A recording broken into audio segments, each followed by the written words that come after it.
বন্ধুরা, দ্রুত একটা টিপস দাও।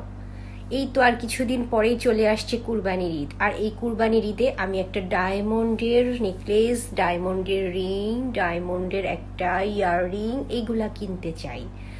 বাট কোন দোকান থেকে কিনবো এটা একটু সাজেস্ট করবা। কি মানে ডায়মন্ডের জিনিস কিনতে গেলে কোন কোন বিষয় আমার খেয়াল রাখতে হবে? হ্যাঁ, মানে এগুলার কত ক্যারেট, আর ওই যে আমি তো জীবনে কখনো ডায়মন্ড কিনিনি, আমি জানি না। তো ওই যে কি বিষয় ফলো রাখতে হবে সেগুলো অবশ্যই আমাকে একটু টিপস দিবা সবাই, প্লিজ, যেহেতু আর বেশি দিন নাই ঈদের। আর পাশাপাশি এটাও একটু বলে দিবা যে এই ডায়মন্ডের এই সেটটা কেনার জন্য আমি টাকাটা কোথায় পাবো। বোঝা গেছে?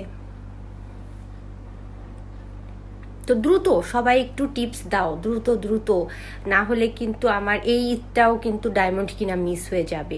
তো সবাই একটু দ্রুত আমাকে এই বিষয়গুলো সম্পর্কে জানায় দাও, ঠিক আছে?